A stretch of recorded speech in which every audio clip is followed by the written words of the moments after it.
Was the assault on the U.S. Capitol pre-planned? Tonight, prosecutors say Bay Area militia members were planning the Capitol assault before even all the votes were counted.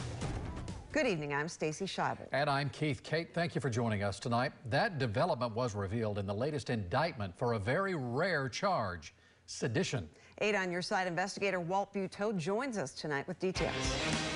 Documents we reviewed allege Bay Area residents started planning for January 6th with the founder of the Oath Keepers only 6 days after the election. Now they face seditious conspiracy, a charge that's been difficult to prove in the past. Prosecutors allege the planning began 2 months before the assault. The founder of the Oath Keepers, Elmer Rhodes from Texas, is among the charged, accused of calling for a bloody revolution. And according to the 17-count indictment, he hosted a conference call to start organizing the assault in early November with 3 Floridians, including Sarasota's Joe Hackett and Dunellen's Kelly Meggs. The document references a stockpile of weapons brought to D.C., with Meggs messaging Rhodes on the 5th. Yes, we are just outside of town unloading at QRF, as in Quick Response Force. A former federal prosecutor says seditious conspiracy charges are very rare.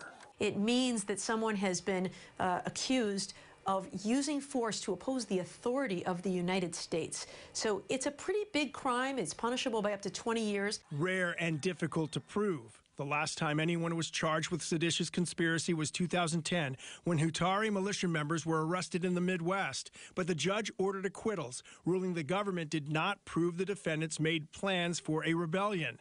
This case is more severe, according to the Southern Poverty Law Center. Folks were referencing Civil War. Senior research analyst Rachel Carol Rivas spoke to me from Montana, saying she believes the government has strong evidence. The DOJ has brought something that isn't used all the time. And I think that just means that they were very prepared to make sure that this indeed was the charge that was appropriate for this case. Like nearly 10% of the 725 cases from the siege, this one has a Florida flavor to it, with 4 of the 11 defendants from the state.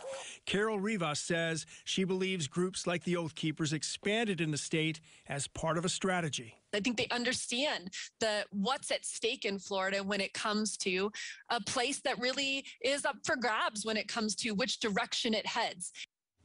One of the defendant's attorneys said the government does not have a strong case. Also important to note, Carol Rivas tells me research indicates the indictments and convictions have had a negative impact on membership to organizations like the Oath Keepers and Proud Boys. Well, when you look at that and you start talking about the research, does she think that shows that these groups might be disintegrating, dying off, or losing members at the very least? Definitely losing members, she says, but she tells me that could be one result, that it sort of dies off. She added there's also a concern that members of these well-known groups will splinter off and form other groups that could potentially, she says, expand in the future. So in her opinion, it could go either way, and that's something at least this organization wants to keep a close look at. All right. Thank you, Walt. Okay.